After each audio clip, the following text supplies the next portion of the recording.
This is Courtney Gains Malachi from Children of the Corn, and you're listening to Now Playing Podcast. Let us give thanks to he who walks behind the rows, who protects our crops. The God of sacrifice. The God who walked on the face of the earth. He who walks behind the rows. He who walks behind the rows.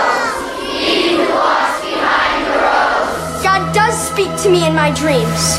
And God has told me that it is now our time. Time to make sacrifice. Time to kill.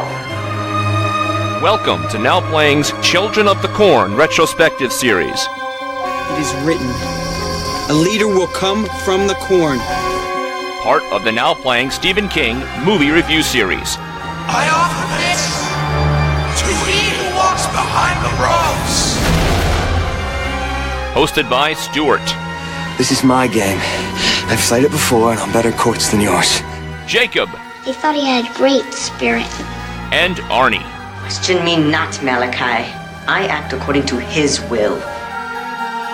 Join us at NowPlayingPodcast.com each week for a new movie review based on the works of Stephen King. I've read the book, and for the first time in my life, I know my purpose. This podcast will contain detailed plot spoilers and harsh language. Did your mother teach you how to talk like that? Only when your name came up. Listener discretion is advised. The time of judgment is now at hand. Let the harvest begin.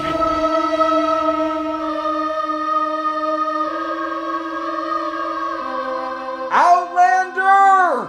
We have your podcast! Discussing Children of the Corn, Runaway. I'm running as far as I can. Starring Marcy Miller, Jake Ryan Scott, Sarah Moore. Directed by John Gulager.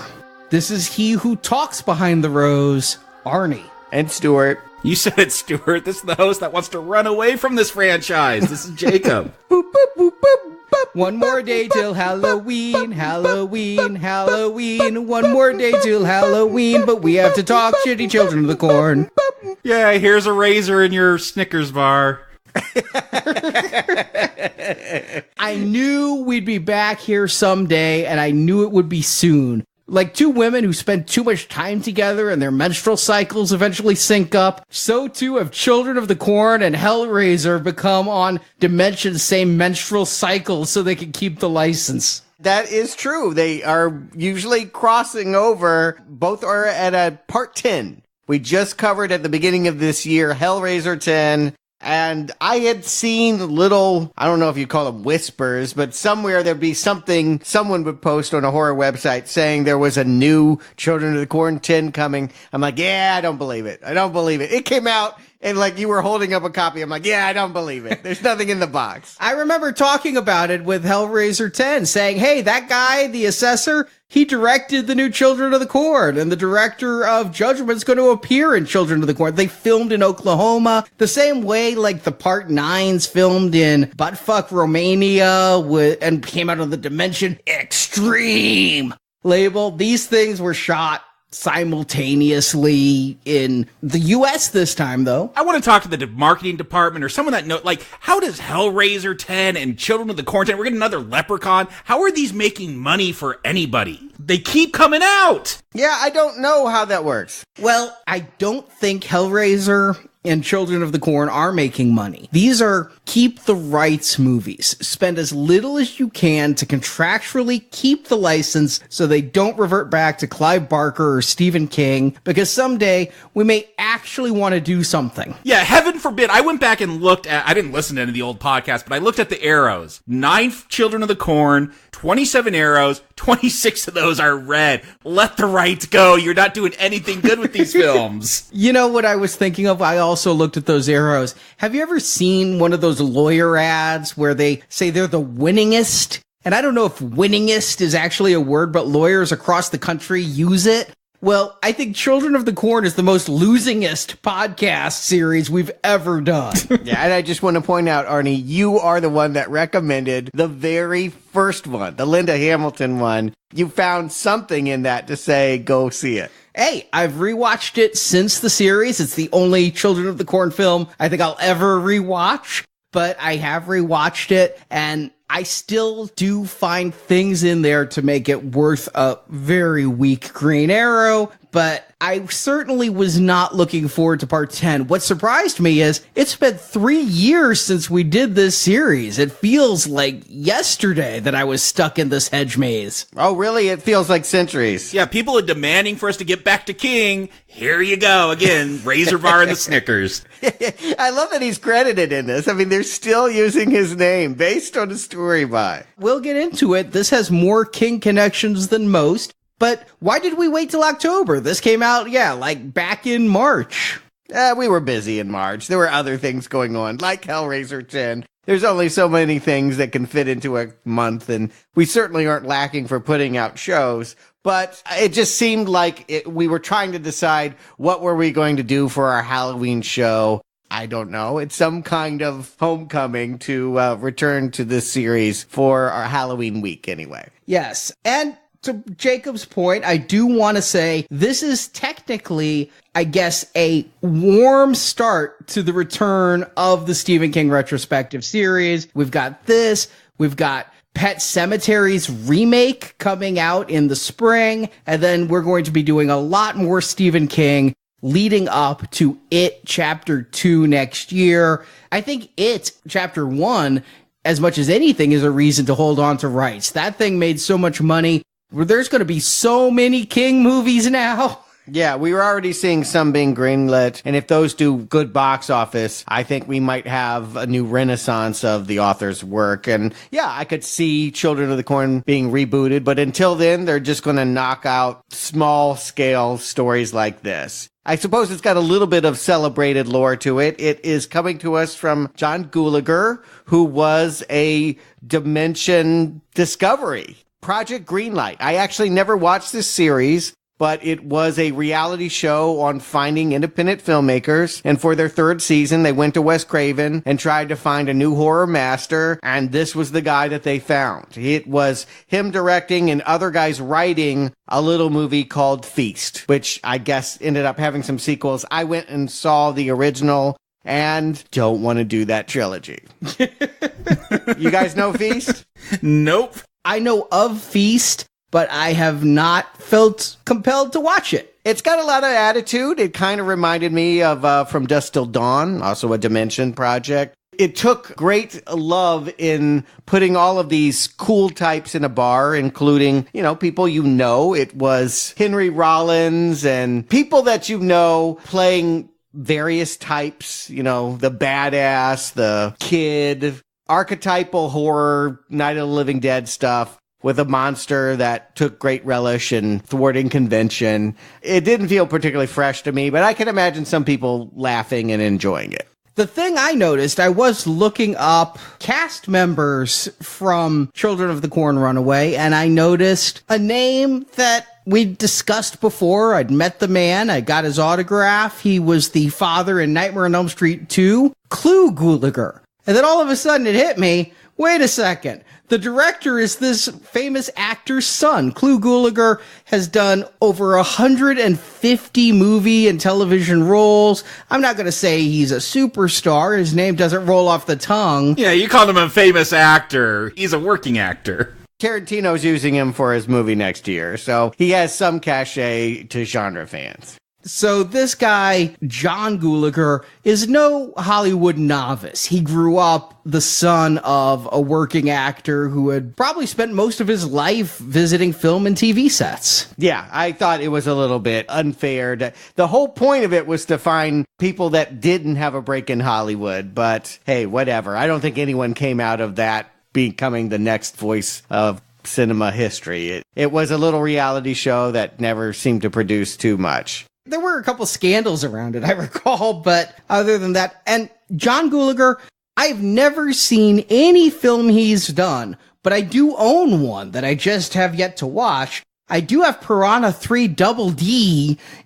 on a 3D Blu-ray somewhere around, but I have not gotten around to watching it. Well, you have seen John Gulager. We talked about him. Well, I've seen him acting. Yes, Hellraiser. I've also seen his camera work and his electrical work. Someday I would love to squeeze in a duology, The Collector and The Collection. A couple of horror movies that came out, and I guess John Gulager was some kind of crew member on there. He's a grip. He's a Renaissance man. Yeah, sometimes he's actor, sometimes he's director. That's kind of the way it goes in independent world. I mean, you end up wearing a lot of different hats when you don't have money to pay people and they flake on you and you end up having to do it yourself. In researching him, the one thing of his that I really did want to see, Porn Star Pets, a video documentary he filmed in 2005. You'll have to let me know. But instead, we get Children of the Corn, and I just couldn't get excited for it. Yay! I tried. Good. You know what got me excited?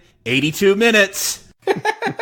I did check the runtime, I will admit. You know what got me excited? Only one bonus feature, a useless deleted scene. No commentaries or anything of the like. They really just shit this out. I mean, I think we need to remind people who have forgotten or not listened to our Hellraiser retrospective, in which case, shame on you, you should go listen to that. But let's remember, Dimension Films is a subsidiary of the Weinstein Company. When Miramax stayed at Disney, the Weinsteins kept Dimension because Bob Weinstein is really into horror. Harvey Weinstein is really into pressuring women into sex acts, but Bob likes horror films. He likes his horror fictitious. Then why does he put out such crappy ones? Well, I told you, he watched Hellraiser 10, and they could hear him through the door like, yes, this is great! I mean, he apparently is a non-discerning horror fan. But I think he's looking at Puppet Master, The Littlest Reich, and wondering, why can't we do that? But now, Dimension Films is kind of in limbo. The Weinsteins, just in general, are in limbo. Yeah, I do think that'll be another thing about whether this gets rebooted or not, is who ends up with the property, and do they have a vested interest in jumping on the Stephen King bandwagon, should it continue to be successful at the box office after It Chapter 2. We just don't know. We know there'll be nothing in the immediate term because that company is defunct and no one owns this property at the moment. Yeah, it feels like something where this and Hellraiser would like go up for auction or something, but you'd hope that somebody who bought it would have more interest in it than the Weinsteins have had for the decades that they have had a stranglehold on both Hellraiser and Children of the Corn. And they could do a 2-for-1. I mean, I'm sure Doug Bradley would be happy eating some kernels of corn. Maybe Pinhead walks behind the rose. I definitely think that we've seen more ridiculous concepts in this series. Again, want to remind everyone, never recommended any of them. I have my own scale. If there is anything about it that is compelling, I give it a kernel. If it made me laugh, either at it or with it, pat of butter. Or more than likely a husk of just a nothing proposition that I haven't enjoyed. That's the scale I'm coming back to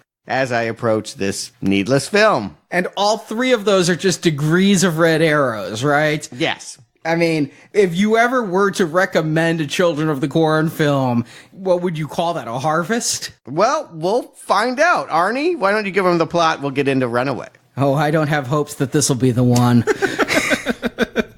That's for part 11. Because we all know part 11 is the best of all series.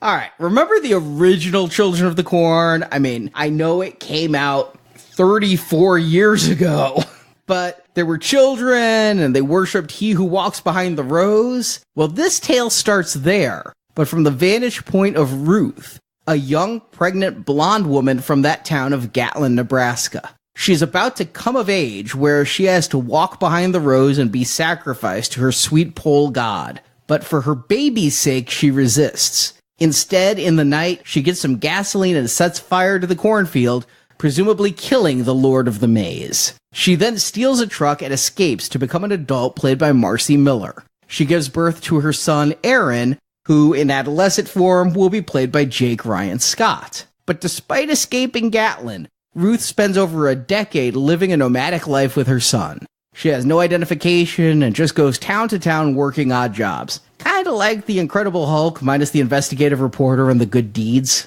But she gets enough money at the start of this film to buy a fairly nice pickup truck, but when she's pulled over for swerving in her lane, her truck is impounded. With no registration and no identification, Ruth finds herself trapped in a small Oklahoma town. But there she starts to make a life for herself. Kind car repairman Carl, played by Lynn Andrews III, realizes Ruth is a wizard with engines and gives her a job and a place to stay. And Aaron makes friends with waitress Sarah, played by Mary Catherine Bryant. But Ruth still has problems. She can't enroll Aaron in school without proper identification. She's about to get intimate with Carl, but when Aaron walks in, she changes her mind, leading to workplace tensions, and eventually her firing, and more.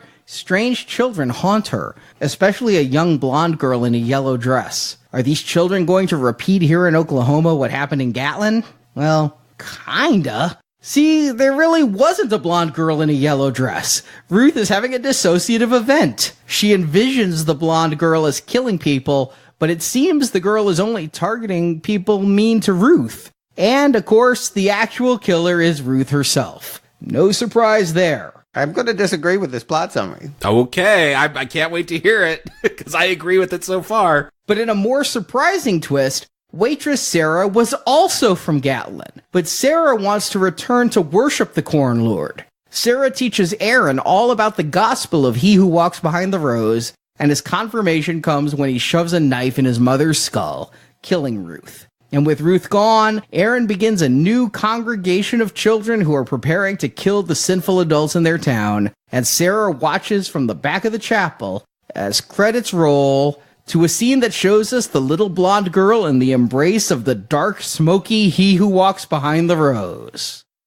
Alright, so I was impressed the moment this film began. First of all, I mean, it doesn't look like utter video shit. But second, there's this voiceover that discusses Ruth, and Ruth being pregnant and burning he who walks behind the rose, and this sparked a memory in me. I had to go break out my copy of Night Shift because I remembered from King's Prose. It was not in the original Children of the Corn. I believe it was in the remake, but Ruth was the lover of Malachi. Remember, Malachi was the ginger who had to go in. Yeah.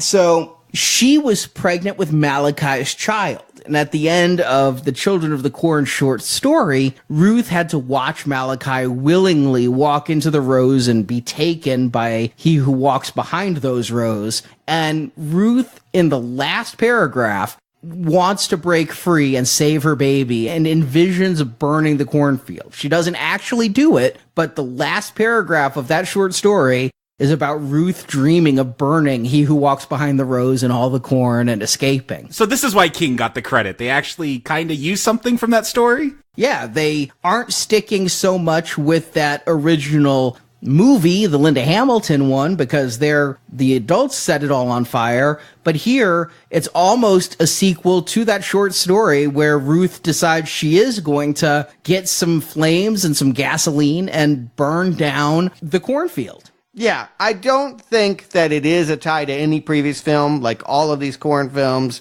It isn't connected, but it is trying to get us back to what we remembered about the story and what happened in the origin Linda Hamilton version or the Sci-Fi Channel remake. Pick whichever one you prefer. It's a coin toss. I pick King's Prose. Oh, yeah. Well, the prose, sure. Yeah, the story. They'll even go later on, have a flashback to that original diner massacre scene from the original Children of the Corn, which is probably the best part of that film. So, yeah, they're doing that thing that's popular with sequels these days. Let's ignore all the sequels and we'll just do a sequel to the original film. Yeah, I think it's a great idea. It's also worth pointing out the guy writing this is Joel Soyson, who was the writer-director last time of Children of the Corn Genesis. Oh, that's not good. Well, but be that as it may. That's the one at the barn or whatever? It was the Paranormal Activity ripoff. With the scene from Bad Boys. Oh, okay. Yeah, I kind of...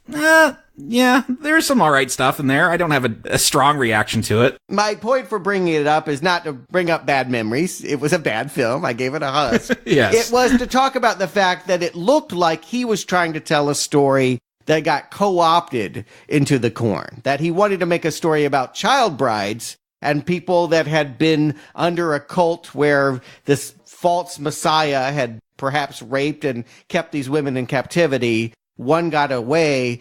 I'm wondering if this story is not cleaved off from that very same original idea. I'm wondering if his original script might have been one thing that got broken up into children 9 and 10. Because this is the story of someone that got away from a cult and has survivor's remorse. And may or may not be crazy when she's driving along and hears voices that she attributes to locusts, but may just be bad memories of being under the romantic thumb of a cult leader. Well, there were no bonus features of any note, so I can't say if this was his original idea or not.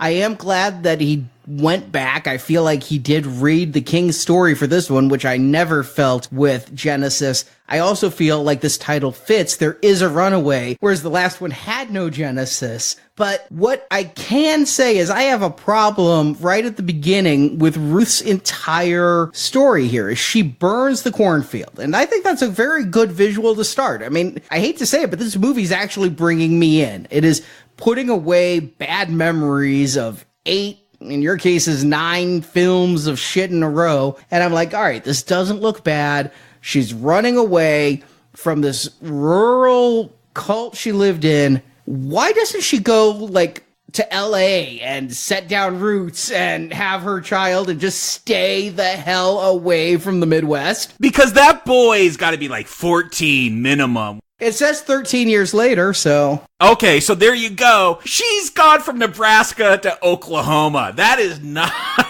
Look, even if you're walking, you could have got further than that in 13 years. Yeah, get to the coast. Get away from any kind of agriculture. I'd say California. I'd say New York. I was going to say Florida, but in northern Florida, they farm. So, yeah, just... L.A. That you can make a living. You can put down roots and say, hey, I lost my identification. I need a social security number. I came from Gatlin. You hear about Gatlin? God help me. I'm going to evoke it. Elevated horror. We talked a little bit about what this is over if you were a patron this month and listened to The Witch. There is a strain of horror film that has become in vogue. It's been around for a long time, arguably for decades. But it's all about emphasis. It has the elements of a horror movie, but downplays suspense, tension, and the things that a gorehound would want to see to tell more dramatic, psychological, allegorical stories. I think that this counts. Believe it or not, we're getting Children of the Corn, the elevated horror movie. I would just expect an elevator grain horror movie. But in which we see a survivor who can't move on. She is a woman that hasn't moved to LA or anywhere else because she can't get over it. And so she's just literally, I think in the very same truck she is 13 years later, she keeps fixing the same truck and circling the same crop fields because she can't move on. Yeah, I definitely had that thought. We go into that discussion we had about elevated horror, and we talked about the psychological aspect. And yes, my interpretation is Ruth is projecting her violent tendencies on a girl in a yellow dress. I'm like, oh, this is why I'd rather just have the monsters be real, and I hate the psychological aspect to it when it's done so badly. But that thought did come to my head of elevated horror. But I gotta disagree. I don't think this falls in that category. And I never thought about elevated horror so much as I thought, again, and I brought this up in The Witch, about all those bad movies like Identity and In Dreams with Robert Downey Jr. and Annette Bening, and so many. I mean, the killer is me?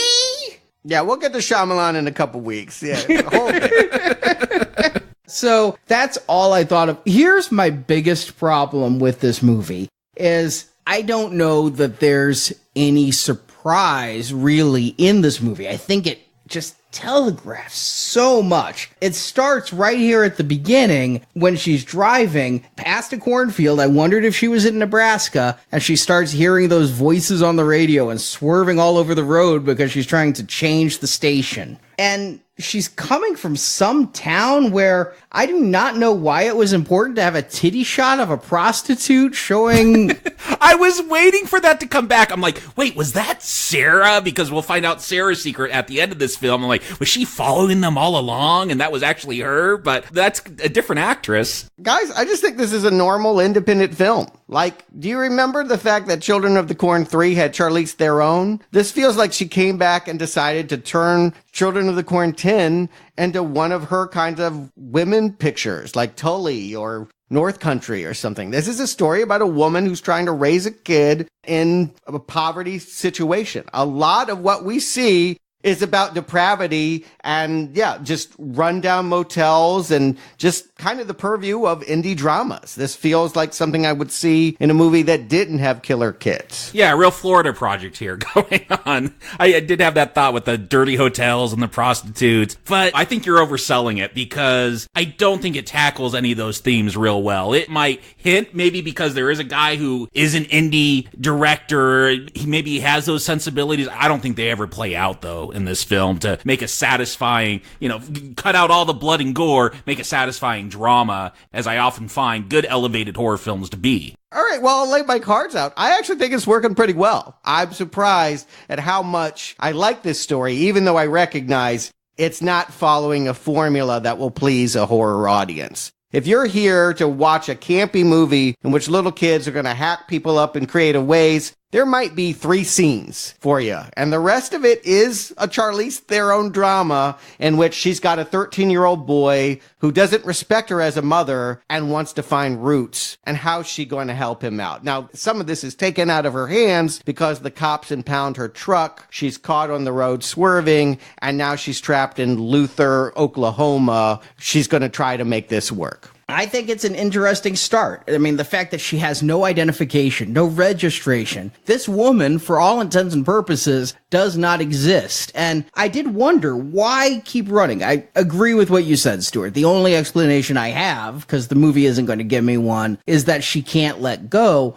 But it also made me wonder, is she afraid of being found? Is she afraid that if she gets a social security number and gets a mailing address that, she was a lone wolf in burning down He Who Walks Behind the Rose and running away. Are the other kids, Malachi and whoever else is still around, are they wanting revenge? Well, the sense I got is all the kids die. Later, this story will be rehashed by the people she meets in Luther, and they all are like, we heard everyone there burned up. So the kids are all dead. The question is, did He Who Walks Behind the Rose, or Hubie, as I like to call him, did he live? Was she able to burn him? And if not, maybe that is what's chasing her here when she gets to town and a little girl in a yellow dress is following her around. That's what I'm thinking. That is Hubie, or maybe Shubie.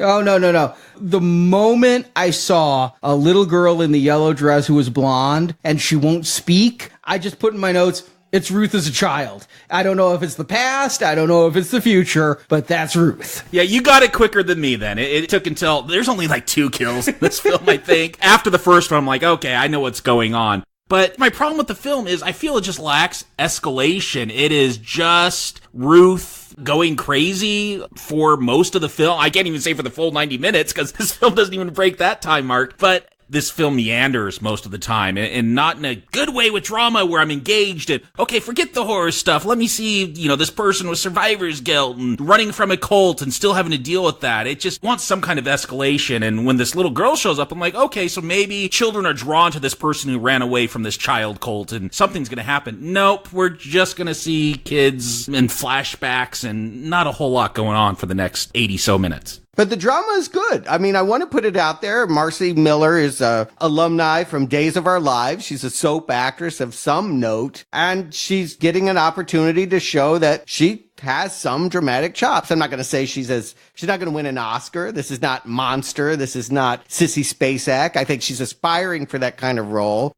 But the relationship she has with Aaron, I believed it. It felt lived in. It felt like better, more believable characters than we've ever seen in this series. I'll agree that the situation does seem plausible, more so than Urban Harvest and such. I mean, come on.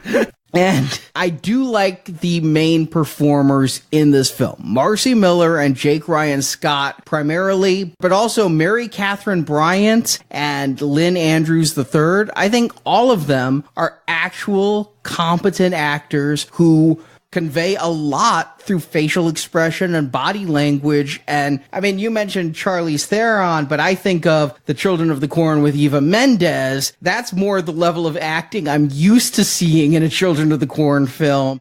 These, you say soap opera, she's better than what I expect out of a soap actress. Yeah, agreed. I'll agree with you guys here that the acting is above average, especially for a cornfield. I think this is competent filmmaking. I don't feel like this is a cheap production. I don't know what the budget was. I can't imagine it was much, but I feel like, yeah, things look good, things flow, the editing, all that, all the technical aspects, great. I just feel the character, the writing, yeah, we get an interesting premise and then it meanders for the rest of the film. That's my problem is, great, you set up some interesting characters with dilemmas and where are we going to go from there? And we're going to get a lot of eating onion burgers. We do get a lot of drama and not a lot to be afraid of. I don't think we get drama, though, because drama means there's still conflict. It's just not we're chopping people up to resolve it. And again, I don't feel like there's much escalating throughout this film until, yeah, people get stabbed. It's not much, but there was a great movie on this subject, but an ex-cult victim trying to find a boyfriend, trying to reintegrate with her family. It was Martha, Marcy, May, Marlene. It's a terrible title, but a great film in which Elizabeth Olsen gives it her all. This is not on that level, but I do feel like, yeah, the drama is, what would it be like to have a past like this woman? And then, yeah, suddenly you meet a guy, your son is taking to the school, is becoming friends with this waitress, and you're starting to find roots again. It feels nothing like a Children of the Corn movie, but it does feel like drama movies I have seen and appreciated. And I'll say there is escalation because you start with the bad situation, right? She just is trapped in this town. She's homeless. She has nothing. And that's within the first 5 minutes of the movie. But then she starts to build a life for herself. And this is drama. She gets a job. She goes and applies for a job with this Carl, who has the local mechanic shop. And she's apparently a great mechanic. And he says absolutely not, but sees her and Aaron out in the rain, has a place where they can stay, offers her a working wage.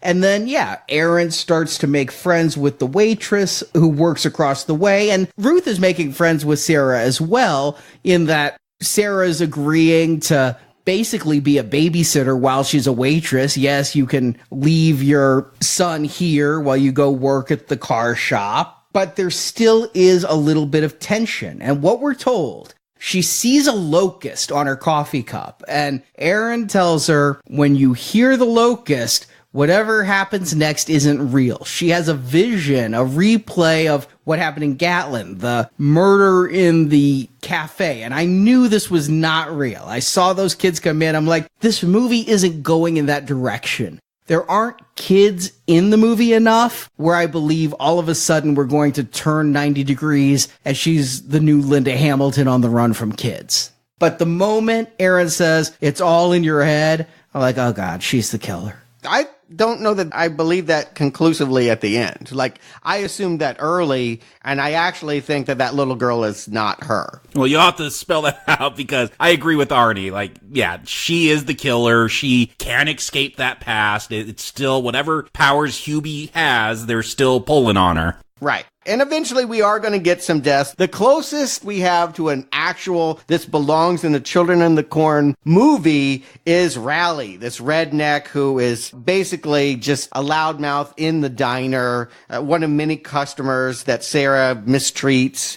And he goes off to get his afternoon nap. I'm not sure if he's employed or anything. It doesn't really matter. The point is, little girl in a yellow dress will lure him in a barn, take him out with a mallet. You think that might have worked. And then I kind of love that he wakes up with some black eyes, gets up, runs at her, doesn't realize he has a wire serrating noose around his neck. It is a good kill. I just want to know where they play croquet in Oklahoma in this town, because she doesn't just have a mallet. She has a croquet mallet, and unless she walked off the set of Heathers, I want to know where she got it. Yeah, I don't know. It has no corn in this movie. One of the shocking things about it, and maybe you could say that's part of the point, is that she's ventured away from corn country. She won't drive back to Nebraska. But I would think with corn in the title, you would at least throw an ear or two in here. But this is different kind of farmland. Even Urban Harvest had corn. But this is in a barn. You asked if this guy has a job. I took him to be a farmer. And farmers do, wake up at the crack ass of dawn, do their farming before the sun gets hot, and then they go out and, probably have lunch at a diner and go home to sleep. So here, I couldn't tell if he had a corn farm. There's a lot of hay around, and I don't see any animals. But his death was kind of fun. And this girl who plays, she's just titled Pretty Girl, but the blonde girl in the yellow dress, Sarah Moore, she does pretty well. I like when she does that little curtsy to make him run at her. I agree. I think she's the second spookiest kid the series has ever produced. Nothing will top Isaac. But yeah, she kind of works as a little evil Elizabeth Moss is kind of what she got to be. She's a little bit goth, but in a yellow dress. No, it doesn't do anything for me. Isaac was creepy. This one, putting the girl in the yellow dress and she's skipping, but she's really killing people. It seems cliche to me. Oh, no, let me not overstep in praise and saying that you're getting an original vision here. This is all tropes and cliches and things you've seen before, but they're working so much better than we've ever seen this series pull it together. I'll just say it right now, whether it's a recommender or not, I'll hold back, but this is my favorite of the Children of the Corn series because it's the only one you can take seriously.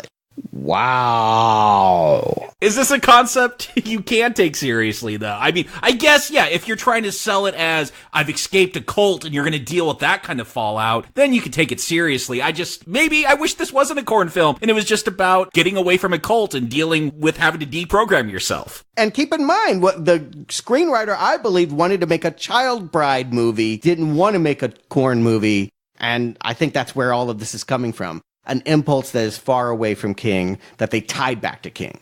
It would have worked better for me if they'd actually showed cultish behavior then. All we get is this opening where she's burning down the corn.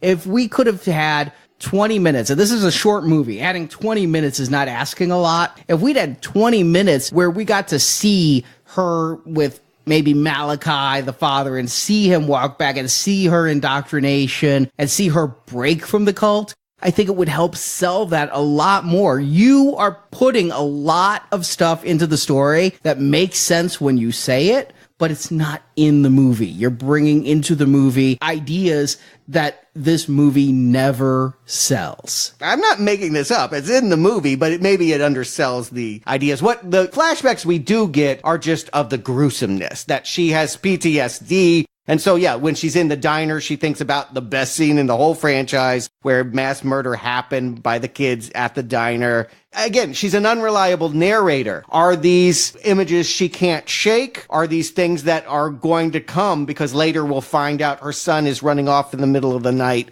He's playing with corn, he's hanging out with kids and ripping out innards of a sheep. Yeah, I feel like all these flashbacks, that is to get your gore that I think most people that come to watch this film are going to want to see. I gotta ask though, when they do that flashback in the diner, was this supposed to be a 3D movie? Because they do this weird, like almost freeze frame stuff, like the blood in midair just like hanging there, which they do in a lot of 3D stuff, so that really pops out. This was never going to be a 3D movie. This was barely filmed. It almost could have been a stage play for the budget they gave. Yeah, I just think it's CGI because they either didn't have the squibs or maybe they didn't want to expose these small children to such a gory scene. All of the bloodletting is mostly done with pixels, but it kind of looks cool. You know, it doesn't look bad is what I'll say, but I thought the slow-mo blood really had a prettiness to it, but it also helped me know this was all in her head. Before the movie reveals it, I'm like, okay, this artsy way of showing it tells me we're just stretching out until we realize she's insane.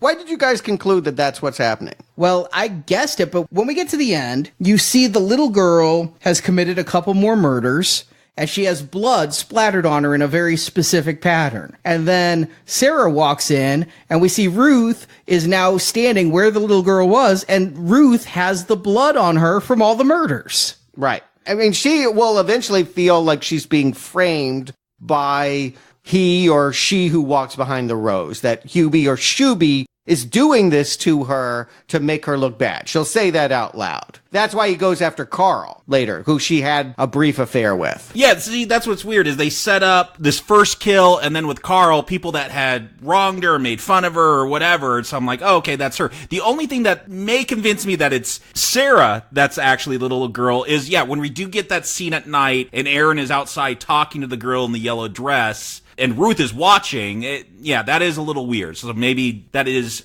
Sarah's influence there. My belief, because many times Ruth is seeing this little girl, and she's chasing after the little girl, and there's a moment with Aaron where Aaron is making some kind of corn husk doll thing. I don't know. It just looks like you stick something through a ear of corn and say it's an action figure. It needed a close-up. Yeah, but I know what you're talking about. And she goes, well, who taught you to do that? You did, Mom. She's doing things that she does not remember doing. And when she does them, she sees herself as this little yellow-dressed girl. Yeah, see, I thought the movie was telling us this little girl is her, and the twist ending is that it ends up not being the case, that it's leading us down a path, and then totally surprises me, because I'll just skip to it. I did not see that Sarah was going to be Shubie. No, that was a surprise. The thing is, we love her devilishness. She tells us early on she's a bad character. She heats up spoons when people complain the soup is too cold and then they burn their mouth. And we think it's funny because we think all these rednecks in this diner are awful, and who wouldn't pity her to have to work in these conditions. But in fact, she is enjoying torturing small town because that's her job. That's what she does when she walks behind the rose. And for whatever reason, the filmmakers give us a nice close-up of her cleavage. She keeps that shirt one button unbuttoned. It turns out she was also one of the topless female judges in Hellraiser Judgment. So if you want more than this film gives, go see Hellraiser, I suppose. Yes, and another person that also played that. Again, Gulager played the guy that chewed up the paper and spit it out, and these women sorted through that paper to pass the judgment. The other one is this school teacher or principal. I'm not sure what she is. She's the all-around authority at the local Luther school that won't allow Aaron to have an education here, won't allow him to fit in, seems to have some resentment towards Ruth even being here. And so we know she's set up to be killed. Yeah, they do play a whole race thing because she works with Carl. Rumors that she's hooking up with Carl, who's African American. She makes some derogatory statement about that relationship. Yeah, this woman was in Feast. She's the director's wife. She was one of the judges in Judgment. And we really want to see her go down. It's strange that it happens off camera. It's teased for a long time. We see that little girl go into that house, and a whole day passes before we have confirmation when Ruth is going to go in that house and find that body on the floor. But again, I think the movie is telling us you are still a psycho kid. You did kill your mother. I think one of the shocking deaths in this movie is we have a flashback of the only scene in Korn of her POV slashing her own mother's throat. I think that there's a part of her that fears that she could do that again. And the reason it's POV is because the movie doesn't want us to see it's the blonde girl in the yellow dress slitting the throat. Yeah, I mean, maybe. Again, it could be a manifestation of her. I'm not even saying you're wrong. I'm just saying I never found that to be conclusive. And I do think whatever it is, it's a vision used to manipulate her and to bring her to this location. It has all been a trap for her to return to small town America and set up roots so that Aaron can actually be taken from her and start a new corn cult. Ruth may be being controlled by Hubie or Shebe, as you're calling her now, but I think she is the killer. I mean, she'll go and she'll sit on that swing and watch the principal leave the school and, hey, you can't be here. Like, the director is telling me that Ruth is the killer. Yeah. Yeah, that's what I'm saying. So much so that it's actually a surprise when she's not. When in the end, we realize the real killer is this waitress, Sarah. I don't buy that. Sarah could be controlling her, but it's Ruth killing. I won't debate that point. You may be right about that, but ultimately, all of this is a Svengali plot of Shubie to get a new thing going here in Luther. But I'm not convinced that it's puppeting. I mean, I think what we're seeing is that Ruth has always had mental problems. I mean, she hears a locust and then imagines stuff, and that's just normal behavior for her that Aaron has come to recognize. And is Sarah calling Ruth to town? That would make sense with the whole radio thing and getting pulled over. Mm-hmm. But I also think Ruth was ready to be set off, and Sarah was pulling the right strings. I knew Sarah was going to become really evil because she has that moment with Aaron where she goes, I bet you'd kill to have a normal life. And so right there, I'm like, I don't know what's going on, but Sarah's in on it.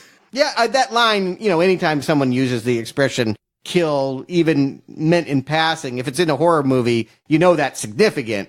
We all presume that young Aaron is going to get mixed up with Hubie. But I just never anticipated, in all his time hanging out at the diner, I thought that funny waitress was the kind of person that gets killed in a movie like this. It was a surprise to find out that she was orchestrating it.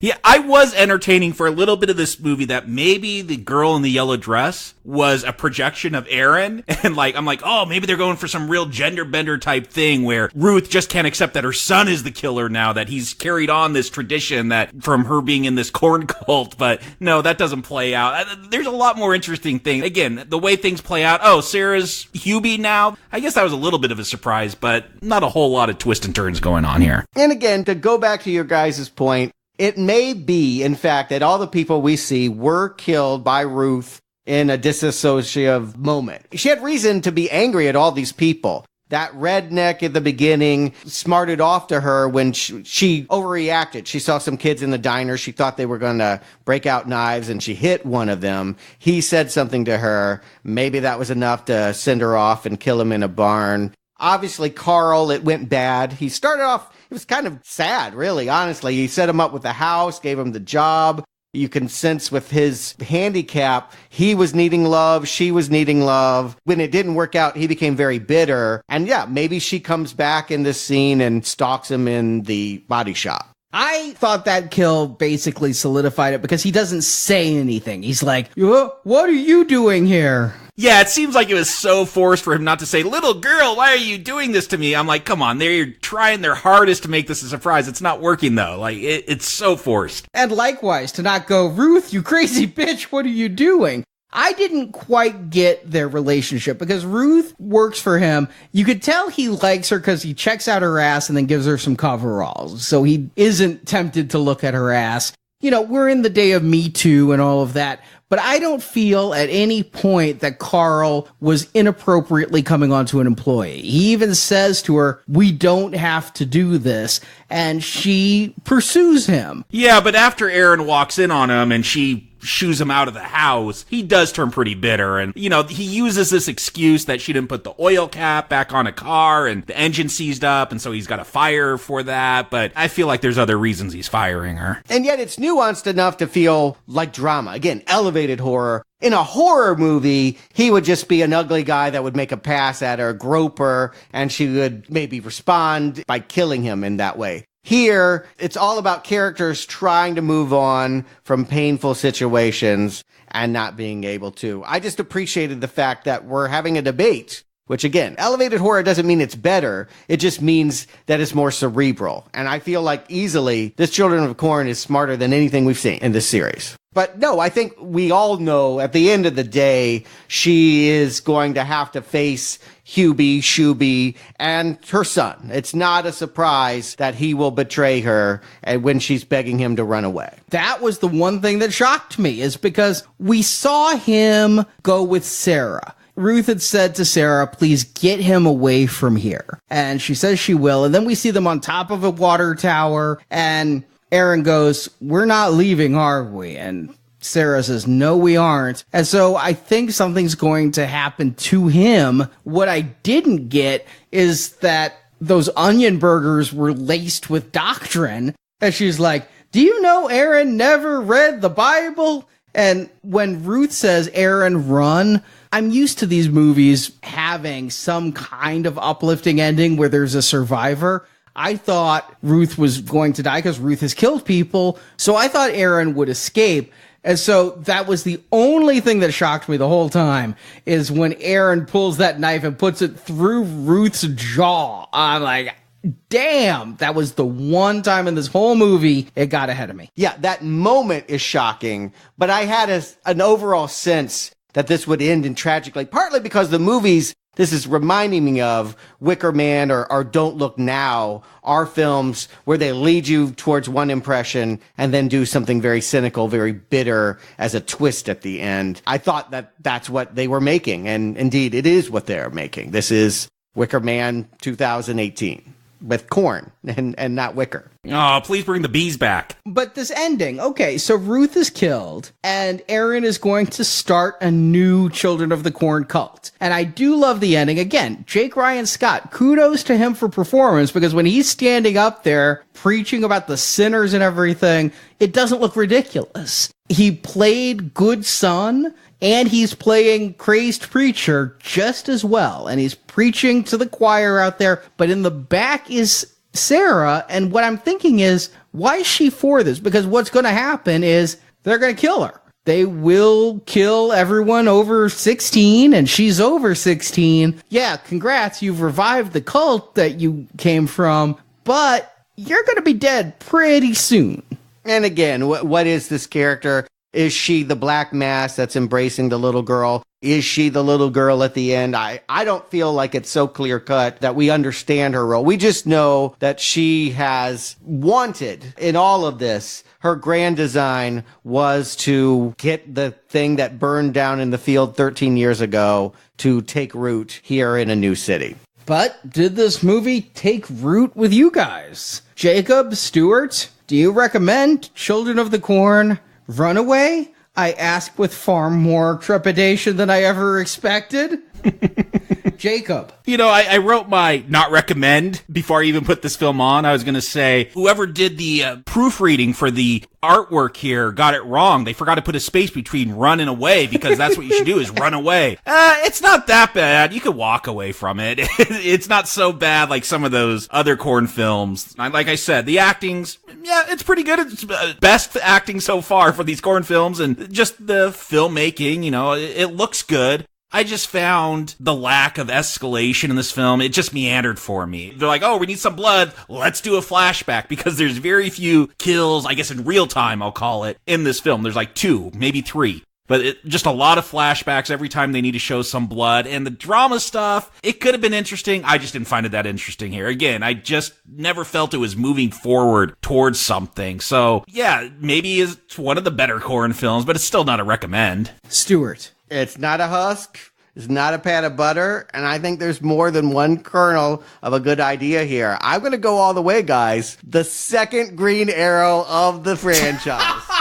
Wow. Yeah. A very competently made little elevated horror movie about a woman with PTSD that is trying to survive a cult and has a Wicker Man or Don't Look Now kind of twist that worked for me. I can't really find anything wrong with this movie, other than it's just very small, and it's tied to a series that we just want to burn to the ground. It is because this has abused us so much that I think many people are unwilling to consider that this, by not really feeling like the previous installments, has gone a different way and succeeded at very modest ambitions. It's a mild recommend, don't get me wrong. It's no classic. I'm not saying you have to see it. But if you do see a Children of the Corn film, make it Runaway.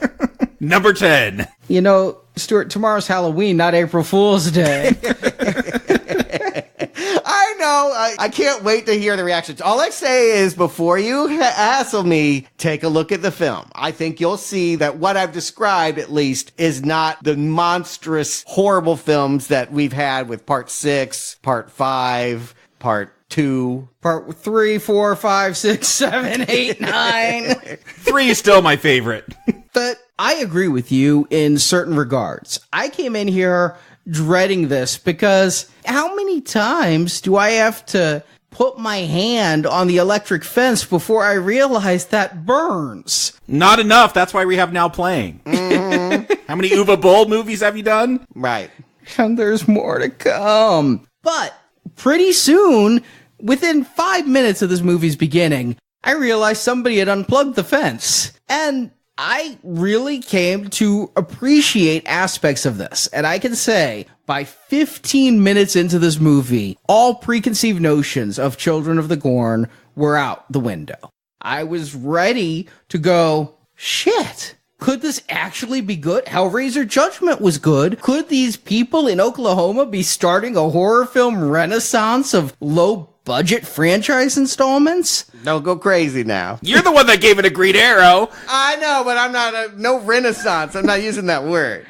I'm just saying Hellraiser 10 I gave a recommend, and I'm giving Children of the Corn 10 a recommend. And you're calling it elevated horror, and yet you're running from Renaissance. Yeah. But I agree with Jacob that an 80-minute movie dragged for me in the middle. I was checking the timer more than once, and I'm like, the first time I'm like, oh, good, it's only 80 minutes. The second time I'm like, God, there's still 30 left? Yeah, it's a long 82 minutes. It is. Then I kept hoping maybe it was going to totally go Jonah Hex and 10 minutes of it would be credits.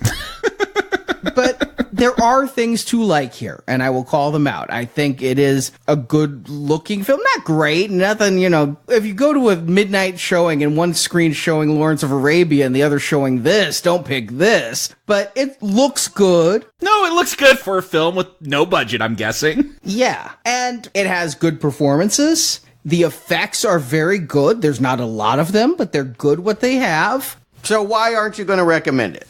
Because I feel it's obvious and slow. There was only the one shock to me. I feel very convinced by the film grammar that Ruth was the killer, and the only shock is that Aaron killed Ruth, and it takes a long time to get there. A lot of nothing. I feel that it became almost like an episode of Our House for a period there, where she was just getting the job and losing the job and trying to get in the school. There were so many knocks against her that in the end didn't really pay off. I mean, it just took a long time to get where it was going, and I feel it didn't go very far. Much like Ruth herself, it didn't get far enough away from Gatlin. It's a weak not recommend. That's what I'll give it. And it was always going to be a weak not recommend. And I dare say, I'd have to look it up, but I'm betting this is the second best of the franchise in my opinion. Okay, still, we're really not that far apart.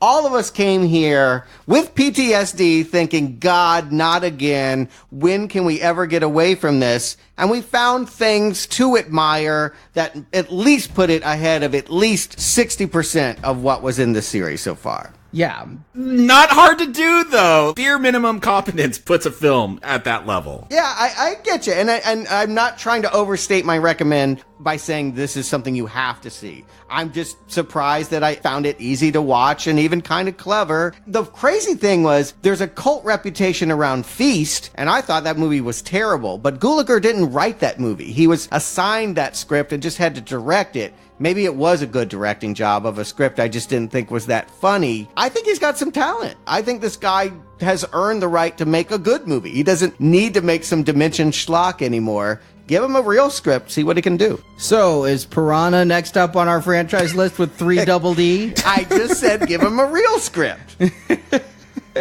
But I think he's got some chops, and again, for having this little expectation and all of a soap actress and probably no money on a part 10 of a shit franchise, we should all be screaming to Hubie, and it really was not painful at all. No, it didn't hurt me.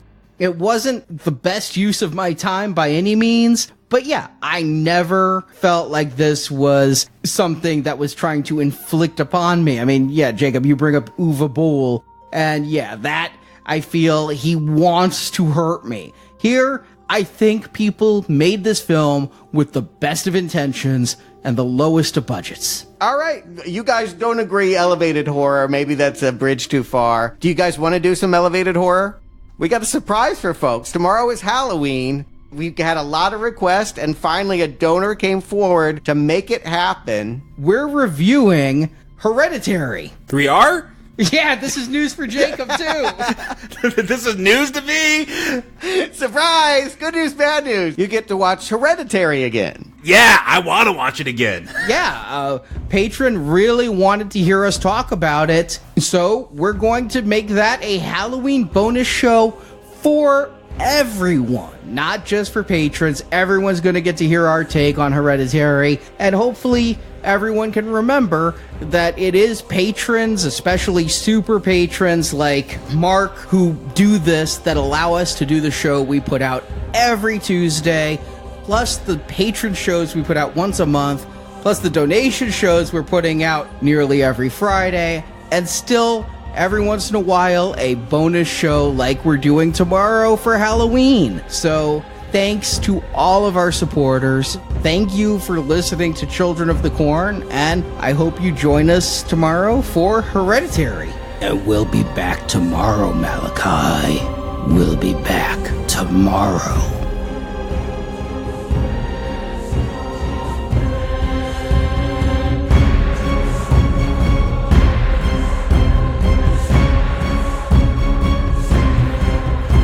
I'm leaving now. I'm gonna go find some people and tell them about what's happening here in Gatlin. I don't think they'll believe me at first. I don't think I believe it myself. But they will. Eventually. You guys all belong in an asylum somewhere. Loony bin. Thank you for listening to this episode of Now Playing. Congratulations, Tiger. We hope you've enjoyed the show. Pretty much all you need now that The Sopranos is dead and buried. Come back to NowPlayingPodcast.com each week as we review another film based on Stephen King's books and short stories. This is the word of he who walks behind the rose. We do this work from Shine Shadow. At our sister podcast, booksandnachos.com, you can hear Arnie's reviews of the original Stephen King books and short stories on which these films are based. You should look it up. Still remember how to read, don't you? In the NowPlayingPodcast.com archives, you can find many more reviews of Stephen King films, including Maximum Overdrive, The Mangler, Sometimes They Come Back, The Lawnmower Man, Carrie, Salem's Lot, The Shining, and more. Find dozens of Stephen King movie reviews at NowPlayingPodcast.com. Well, these kids watch too many horror flicks.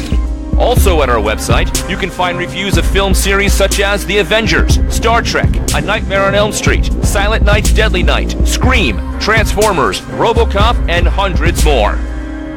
Movies are filled with violence, blood, and bodies, naked bodies writhing together, glorifying fornication.